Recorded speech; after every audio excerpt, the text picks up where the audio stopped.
E aí rapaziada, tudo bom com vocês? Aqui é mais um recap. Rapaziada, o nome dessa obra aqui tá na descrição, se vocês quiserem dar uma olhada lá, podem ir. E rapaziada, queria avisar pra vocês também que eu criei um novo espaço de membros. Se vocês quiserem virar membro é apenas por R$ 2,99 e você vai ter acesso a vários vídeos exclusivos, beleza? Lá é vídeo quase todo dia, rapaziada, mas se você não tiver condições, fique tranquilo que depois de alguns dias aí, esses vídeos vão sair pra vocês. Então por último aí, rapaziada, queria pedir pra vocês deixarem o like e se inscrever se puder. Então é isso aí, valeu, é nóis! A história começa no mundo dos yokai, onde vemos um homem-tigre fugindo de uma identidade muito poderosa. Essa entidade apenas o deu um golpe que o faz espatifar no chão, cuspindo sangue, e logo em seguida a entidade coloca o pé em cima dele. Essa pessoa era o rei dos yokai, que diz para o homem-tigre que já avisou para ele 3 vezes para que ele pudesse entender. Ele não deveria mais aparecer na frente dos yokai, mas o seu orgulho inútil de tigre não o permitiu. E enquanto o prota falava, o maluco ficou cheio de raiva e se transformou em um tigre gigante. Nessa hora, o prota lança um sorriso e logo em seguida mete um soco na cara do tigre com seus poderes e acaba com ele, simples assim. O nosso prota é o mestre das raposas Eunyo. Ele é o chefe das raposas yokai e o rei do reino yokai. Na verdade, a intenção de se tornar um rei era mínima, mas depois de derrotar aqueles conhecidos por sua força e aqueles que assediaram yokais por cerca de 500 anos, ele acabou se tornando o rei. Mas ele se perguntava por que é que ele tem tantas coisas para prestar atenção depois que se tornou o rei. E então muda de cena para outro momento e o prota, que estava cheio de sono, pergunta que é um maluco. O carinha se apresenta como Dharma, um budista do reino humano. O humano pergunta ao prota, o insultando, se ele sabe quanto mal ele tem feito para a humanidade. E então logo em seguida outro yokai que parece ser assistente e servo do prota aparece atrás dele, informando que aquele monge derrubou 12 yokais com seu gesto estranho que ele chama de artes marciais. Para entender do que o humano está falando, é que neste momento a fronteira entre o reino dos yokai e o reino dos humanos não existia, então os yokai frequentemente iam para o reino humano e causavam problemas. O prota, que estava achando essa situação chata, apenas diz pro monge pegar os yokai que causaram problemas e voltar para o mundo inferior e vai embora dizendo obrigado por ter vindo. No entanto, o monge fica bem puto, chamando o prota de filho da pute e irresponsável. Mas a verdade, em vez de irresponsável, o problema era tão insignificante e trivial que o prota não teve nenhum interesse. O monge então logo em seguida começa a se preparar para atacar o prota e vemos que o prota está muito preocupado. E logo em seguida ele desfere um ataque no prota que desvia facilmente. O prota, ao ver essa demonstração, percebe que a força física e movimento dele estão a par de um yokai. Então era isso que eles chamavam de artes marciais. De qualquer jeito, o prota desviava e bloqueava facilmente. Ele podia ser forte no reino humano, mas para o prota parecia mais uma formiga brincando em cima do seu pé. O prota enfim se cansa e logo em seguida reduziu a sua força ao máximo e manda ele para longe. Ele não sabia que era tão difícil mandar alguém para longe sem matá-lo. O yokai preto pergunta ao prota se ele devia matar o humano desmaiado, mas o prota diz que não precisa, é insignificante. E foi assim que ele acabou poupando a vida dele e mandando ele de volta para o mundo dos humanos. Mas esse tolo monge parece estar louco porque ele visitou novamente antes de 15 dias se passarem. Só que agora ele trouxe o seu amigo e aluno chamado Jang Sampun. O prota rapidamente e sem esforço nenhum derrota eles, e se ele poupar as vidas deles e manda eles de volta, o número deles vai crescer, e isso é algo que não deveria acontecer. Portanto, o prota mandou eles para um lugar que eles não incomodariam mais. E então, enquanto o prota ia embora, de repente ele escutou um barulho que o fez virar para trás. Era uma garota que estava chorando porque o seu irmão havia sido morto. O prota era um yokai de sangue frio, mas vendo as lágrimas dessa garota chorando pelo seu irmão galinha, ele se perguntava por que ele se sente tão mal. Uma semana então se passou e o prota perguntava ao yokai preto por que essa mocinha não volta para o mundo humano, ao qual ele responde dizendo que o irmão mais velho era tudo que ela tinha e que cuidava de tudo. Se ela voltar para os humanos, não vai ser mais nada que uma vítima, mas também seria mais difícil dela sobreviver mesmo que permaneça no mundo dos yokai, ao qual o prota diz que talvez seja mais rápido para ela morrer de fome antes de ser devorada. Mas o prota decidiu alimentá-la e diz que ela deve viver bem. O prota pensava que se é difícil para aguentar a vida onde ela quer que ela vá, então por que não a mantém do seu lado até o fim da sua vida? Felizmente, ela parecia saber claramente as intenções do Prota e as suas circunstâncias, e talvez tenha sido por isso que ela aceitou a sua recomendação de viver no mundo dos yokai sem muita resistência, e ela se adaptou rapidamente entre os yokai violentos dia após dia. E o nosso Prota, que não é feito de ferro, acabou se apaixonando sem esperança por tal beleza dela. Mesmo que ela não pudesse estar perto dele, ele sentiu calma que nunca poderia alcançar em sua vida como um yokai apenas olhando para ela. Mas como todo bom manhwa, o moleque tá com essa cara porque a sua amada foi morta. A Raposa Preta está pedindo desculpas para o Prota porque ele foi descuidado. Enquanto isso, o Prota, que estava muito puto, pensava que de verdade ele amava. Por isso, o moleque foi atrás de todo mundo, o desgraçado que sabia e não fez nada, aquele que entrou sem saber de nada, e o corajoso arrogante destemido. Ele mandou todos pra vala, qualquer um que teve o menor envolvimento com a morte dela, e mesmo as pessoas mais próximas a eles não conseguiram escapar da sua ira. O sangue deles foi espalhado por todo o reino yokai sem nenhum momento para secar. No fim, o Prota estava deprimente porque ele pensou que se sentiria melhor, mas não melhorou em nada. O seu coração ainda estava cheio de ressentimento e continuava batendo. E enquanto ele dizia que estava cansado de viver dessa forma, uma flor apareceu e desabrochou no meio do sangue. Ao ver o Lotus, o Prota afirma que apenas seres celestiais conseguem fazer isso. Então ele pergunta se ele é Lundongbin ou Neza. Ele diz que se eles vieram para interferir, eles podem ver que eles estão atrasados. Essa mesma flor então começa a brilhar, exalando uma luz intensa, deixando o Prota sem entender nada. E dela surge uma existência que ajuda a evitar que todos os seres vindos do mundo percam seu caminho das rédeas do destino, Tathagata. O Tathagata pergunta ao Prota se ele gostaria de abandonar a sua vida de yokai e viver como um humano. No começo ele pensou que era uma brincadeira, mas depois de pensar um pouco, ele aceitou e pediu para que ele o transformasse em um humano. Mas antes disso, ele deveria viver sem cometer o mal por 1000 anos e expiar os pecados que ele cometeu. O Prota, sem pensar muito, aceitou a sua condição, porque para ele 1000 anos era brincadeira de criança. Mas já que ele estava contando os anos que se passavam, então não era tão fácil. Então ele resolveu acumular méritos. Enquanto o Prota fazia isso, ele realmente pensava que estava louco. Ele ia sofrer por 1000 anos para se tornar um humano que não consegue nem viver por 100 anos. Finalmente, ele completou os 1000 anos e a Tathagata diz que ele deverá entregar o que ele não precisa como ser humano. Com isso, logo em seguida, ele começou a retirar os seus núcleos do yokai e entrega para a Tathagata. Essa pérola de raposa era a fonte de força que ele desenvolveu por milhares de anos. Enfim, lhe é desejado boa sorte e então foi transferido para o mundo humano em um corpo fraco que então começa a abrir os seus olhos. Minutos depois, uma serva estava entrando no quarto do Prota pensando que nem os céus se importam com esse menino doente. No entanto, ela viu uma cena inacreditável que a faz cair para trás. O jovem mestre, que estava com cara de bosta, estava acordado. Sem perder tempo, eles contaram para o pai dele que ele havia acordado e com isso o maluco ficou bem feliz. Portanto, logo em seguida ele foi até onde seu filho estava. Enquanto isso, o Prota, que ainda não tinha absorvido as informações direito, vai se ver em um espelho e fica totalmente em choque porque ele pensou que ia renascer como um bebê. E então, logo em seguida, as imagens dessa sua vida começam a entrar dentro da sua mente. Ele nasceu como o filho mais velho do lorde de um grande distrito mercantil chamado Cheonjan, e o seu nome é Eunyo, igual ao nome do nosso Prota. Não apenas a sua força física, mas também a sua força mental são fracas, então ele ficou chocado com a morte da sua mãe há 1 ano e parou completamente de beber e comer. Depois de desmaiar, ele até contraiu uma doença crônica e não se recuperou e acabou morrendo. Nessa hora então, o Prota percebeu o que tinha acontecido. Ele, que costumava ser o rei do reino yokai, foi colocado numa concha desse tipo de merda que morreu de doença depois de viver uma vida fraca. Ele estava bem puto com Tathagata, mas de qualquer jeito foi puramente um erro. Ele deveria ter colocado condições. De qualquer jeito, ele decide apenas se acalmar porque ele pode fazer este corpo forte o suficiente através de guarda natural, então ele não tem nenhum problema. Mas antes de tudo, ele tinha que encher o bucho porque o menino tava com fome, então ele começa a procurar coisa para comer. E nesse exato momento, o seu pai apareceu atrás dele e estava bem feliz em ver ele de pé e começou a encher ele de perguntas. E nessa hora, umas antigas lembranças e sentimentos do antigo dono do corpo surgem no Prota. Portanto, logo em seguida ele o chama de pai, e isso faz o maluco chorar porque ele ainda o reconhece, o lorde desse lugar, Hainyu, o seu pai. E já que a barriga do Prota ainda está estava roncando muito, ele logo em seguida pede para a babá trazer alguma comida para ele. Minutos depois foi trazido a comida para o Prota. O Prota pensava que iria ser amargo e doloroso, porque quando era um yokai ele provou, mas agora que ele se tornou humano, ele não tem escolha a não ser se acostumar. Então logo em seguida ele come e faz essa cara que deixa o seu pai preocupado. E o Prota ainda com essa cara pergunta o que é isso, ao qual a mulher responde que é mingau bem cozido com legumes e carne finalmente picados. E já que ela não temperou, não deve ser do agradar do Prota, mas se ele comer comida salgada e gordurosa com o estômago vazio, ele pode ficar doente. No entanto, diferentemente do que eles esperavam, o Prota diz que é uma maravilha e continua mandando pro bucho e pede por mais. Horas depois, o Prota estava levantando um copo e brindando com todos os cidadãos porque o seu filho havia acordado. E já que estava muito barulho, uma jovem que estava estudando pergunta à serva o que está acontecendo, ao qual a serva responde que o jovem mestre acordou. Então nessa hora ela derruba o livro e ela pergunta se é isso mesmo, seu irmão acordou. 10 dias então se passaram e o Prota corria todo dia até chegar ao seu limite, e os senhores que estavam observando começam a criticar ele falando mal dele. Eles basicamente diziam que todo mundo era superior ao Prota e ele era praticamente um completo inútil. E nessa mesma hora o Sr. Jang apareceu chamando a atenção deles e de uma forma ameaçadora diz para eles terem cuidado com a boca quando se trata daqueles que permitem que eles ganhem a vida. E logo depois ele sai dali puto. Enquanto isso, o Prota, que ainda estava se concentrado, tinha acabado de entender que mesmo depois de ter absorvido o Ki natural por quase 2 semanas, o motivo pela qual ele não conseguiu reunir Ki interno suficiente nesse corpo de merda é porque o fluxo do Ki natural foi bloqueado por uma camada de coisas feitas pelo homem. Portanto, tudo que ele tem feito até agora foi completamente inútil. Então ele pede para os guardas o deixarem sair, mas eles não deixam porque não é permitido. Eles o diziam que ele não pode fazer isso porque ainda está doente. Enquanto isso, o Prota pensava que se ele ainda fosse um yokai, ele teria matado todos eles. Mas de qualquer jeito, não tem importância, mesmo que seja fraco, ainda tem um fluxo dentro dessas paredes. Portanto, ele não tem outra escolha a não ser se focar mais em pegar esse fluxo. E enquanto ele meditava, a sua irmã Hasomi apareceu perguntando o que ele está fazendo. Depois que ela entrou correndo e chorou tanto no dia que ele acordou, ela vem o ver sempre que tem tempo. E ela também é uma das causas que o impede de absorver o Ki natural. Mas de qualquer jeito, logo em seguida, sua irmã entrega alguns doces dizendo que comprou no mercado. E é claro, de acordo com os pensamentos do Prota, ele sempre podia perdoar ela desde que ela trouxesse comidas assim. Logo em seguida então, a sua irmã a diz que ele mudou bastante. Antigamente ele não gostava disso porque era muito doce. O Prota então diz para ela que a partir de agora ela vai ver muitos lados diferentes dele do que ela conhecia, ao qual ela responde dizendo que gosta dele não importa que tipo de lado ele tenha. Ao entardecer mais um pouco, o Prota estava muito bem feliz e ele estava rindo em sua mente porque ele estava com todo tipo de comida em sua frente. Era um ótimo jantar que combina terra, mar e ar hoje novamente. Com uma cara linda, ele pensa que se as bestas yokai tivessem visto essa mesa, eles teriam derramado lágrimas de sangue, mas fazer o que agora, né? Ele é humano. E a sua irmã, que estava presente, só estava olhando para a cara do Prota, dizendo que parece que ele está com muita fome. Logo em seguida então, os pais dele chegam e antes mesmo dele começar a comer, o Prota já estava mandando todo o peixe pra goela. O pai do Prota fica meio ressentido com isso, porque o Prota sempre esperava que ele comesse primeiro, mas de qualquer jeito ele deixa pra lá porque a única coisa que importa é que o seu filho esteja com saúde. Ao cair da noite, o pai estava conversando com o Prota e então pergunta por que ele não volta para a academia. E enquanto o Prota tentava explicar que só quer o melhor para ele, o Prota simplesmente pergunta se a academia fica fora do pátio principal. E já que o pai respondeu que sim, ele simplesmente diz que ele vai lá amanhã com um sorrisão bem grande. O Prota estava pensando em uma desculpa para sair e isso aqui é simplesmente perfeito, e logo em seguida manda o chá quente pra goela abaixo e logo em seguida cospe fora porque estava muito quente. No dia seguinte, o Prota se despede de seu pai enquanto pensava que a academia estava atrasada, que podia aprender o que está sendo ensinado lá facilmente sozinho. A academia apenas ajuda estudiosos pobres a receber dinheiro dos filhos das famílias ricas. E o Prota tem algumas lembranças não muito agradáveis do Eunyo do passado. De qualquer forma, a academia é só uma desculpa para sair do pátio principal. Ao sair, o Prota estava bem feliz porque o fluxo natural de Ki do lado de fora é incomparável ao pátio principal. Ele pode pode facilmente acumular este Ki dentro do seu corpo, e já que ele já estava treinando apenas andando, em tão pouco tempo seu corpo pesado parece ter ficado mais leve e a sua força parece ter aumentado. Então logo em seguida ele decide testar, ele logo em seguida dá uma arrancada e pula muito alto e pega folhas das árvores. E enquanto ele ia embora, ele diz que de fato o fluxo natural do Ki do lado de fora é de fato incrível. Horas depois, dentro do castelo do Prota, o pai do Prota informa ao Sr. Jan que acabou mandando o Prota para a academia. E com isso o Sr. Jan diz que foi uma coisa boa e diz que espera que ele seja um grande sucessor quando crescer. No entanto, o pai se pergunta se o Prota realmente conseguirá suceder a família. Por ter um coração bondoso, ele pode não ser capaz de tomar decisões duras por causa dessa gentileza. O Sr. Jan em resposta diz que o Prota ainda é muito jovem e com o tempo ele acredita que o pai do Prota vai ver. E então logo em seguida a atenção deles foi chamada porque o Prota havia voltado, e com isso o seu pai estava em choque, não entendendo nada. Ao se encontrar com o Prota, em vez do Prota estar na academia Hanshan, ele havia voltado. Então ele pergunta o que aconteceu, se ele foi enganado por alguém, ao qual o Prota em resposta diz que ele foi expulso da academia, deixando ele sem entender nada. Minutos depois, o pai do Prota foi até a academia e ele estava em choque porque ele ouviu que o Prota havia brigado. Na verdade, o cara falou em brigar, mas foi mais como um duelo com o consentimento de ambas as partes. O pai não estava conseguindo discernir muito bem porque ele nem tinha se recuperado para mal andar e correr direito. Isso é muito difícil de acreditar. O carinha da academia, então suspirando com um pouquinho de raiva, diz que ele falou em briga, mas foi como mais um espancamento. O pai então pergunta ao Prota se o que o maluco está dizendo é verdade, ao qual o Prota simplesmente responde que sim. Ele diz que estava sendo perturbado e insultado por não ter se saído bem na academia e ele não se importava com o que eles pensavam deles e só ignorou. Até aquele momento ele se segurou, mas eles então insultaram a sua falecida mãe e não apenas ela, até insultaram seu pai. Ele não foi insultado apenas hoje, mas também foi insultado também no passado. Esses caras nem respeitam a sua família e acham que eles não passam de piada. Além disso, ele afirma com certeza de que o diretor sabia disso e não fez nada a respeito. Com uma cara séria, ele diz que existe um limite para a paciência de todos, ele simplesmente tinha esgotado o dele por eles. E com o Prota falando desse jeito, o diretor ficou sem entender nada, sem nem o que falar, e ao olhar para o pai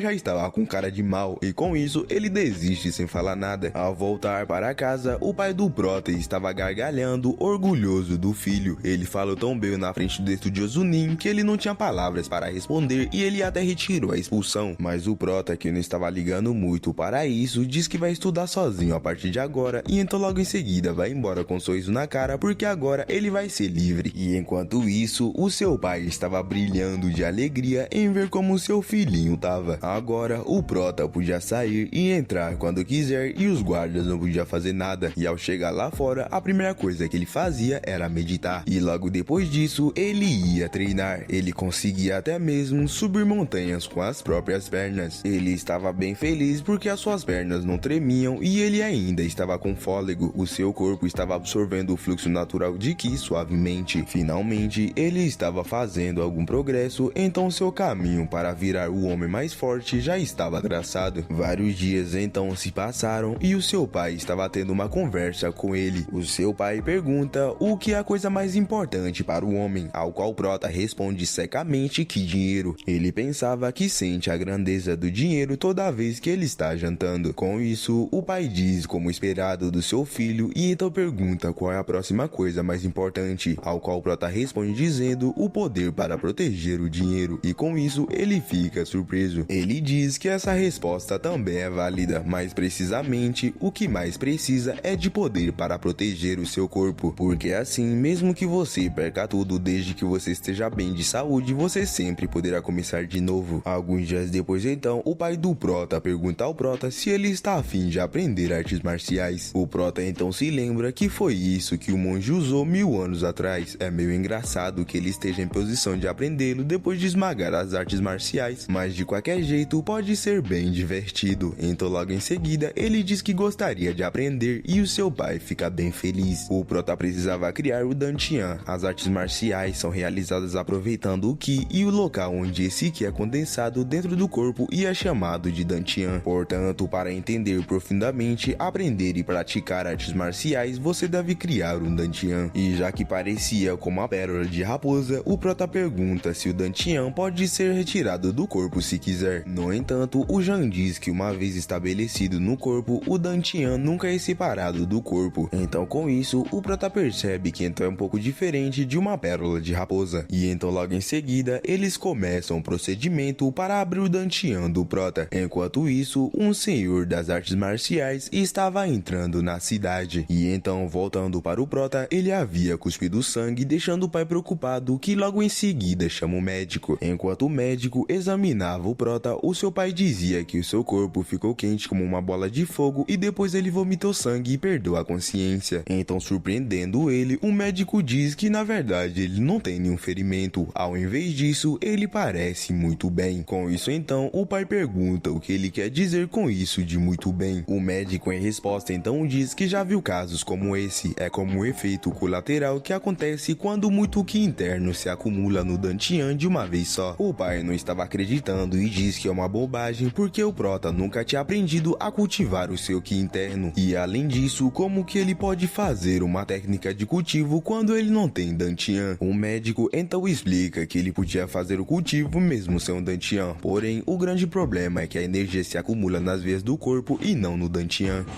Além disso, o médico diz que, aliás, a quantidade de Ki interno deve ter sido enorme para ter causado esse efeito. Agora que ele pensa nisso, os meridianos que estavam bloqueados foram abertos sem problemas. Ele parece ter alcançado um alto nível de harmonização entre os meridianos Yin e Yang, e com isso todos eles ficaram em choque. Eles não puderam evitar de perguntar quanto Ki interno ele tem. O médico, então, com um sorriso, apenas o diz para colocar suas mãos no Dantian dele e ver por si mesmo. Enquanto ele colocava a mão no Prota, ele pensava que alcançar a harmonia entre os meridianos Yin e Yang significa que o Ki interno dele transcendeu o estado do pico ao absorver a quantidade do seu Ki interno. E ao colocar a mão nos meridianos do Prota, ele finalmente percebeu e isso deixou ele totalmente em choque. Em voz alta, ele diz que isso aqui é 120 anos de Ki. É um estágio acima dos 60 anos de Ki que ele vem reunindo ao longo dos seus longos 40 anos. Ele se perguntava como que alguém que nunca aprendeu técnicas de cultivo interno e passou confinado seu leito de doente possui um Ki interno tão imenso. E nessa hora, uma voz os diz que parece que sua alma deixou seu corpo e voltou depois de encontrar a alma de algum eremita milagroso. E era o velhinho de antes que estava adentrando a cidade, que diz que seu filho cresceu muito desde a última vez que o viu. Algumas horas depois, o Prota abre seus olhos em um lugar desconhecido e rapidamente se levanta, não entendendo onde que ele está. Ele tinha certeza de que estava criando o seu Dantian no salão de treinamento do pátio principal. E sem nem mesmo conseguir terminar os seus pensamentos, o velhinho atrás dele então diz: então você quer aprender artes marciais? O Prota rapidamente se vira ao ver o velhinho, se perguntava quem era esse. O velhinho logo em seguida insulta o Prota perguntando por que ele está olhando fixamente para o nada. Ele diz que se ele encontrar o seu mestre é apropriado mostrar o seu respeito. O Prota, não levando ele a sério, se perguntava se era esse velho frágil que parece que pode cair com um único golpe que vai o ensinar artes marciais. Então logo em seguida, o Prota diz que ele acha que é para estar se chamando de seu mestre como quiser e pergunta onde diabos é isso. E o velhinho novamente repete dizendo que o disse para mostrar respeito. O Prota nessa hora, bem puto, se pergunta se esse velho é doido. Então logo em seguida, ele o diz que não sabe o que foi que o seu pai disse, mas é ele que vai decidir quem vai ser o seu mestre. Então se ele não quiser ser espancado pra valer, era melhor ele vazar daqui. E antes mesmo de concluir a sua frase, o velhinho já estava na frente dele e desfere um golpe no seu peito que o manda para longe. E esse golpe foi tão forte que ele acabou desmaiando. Minutos depois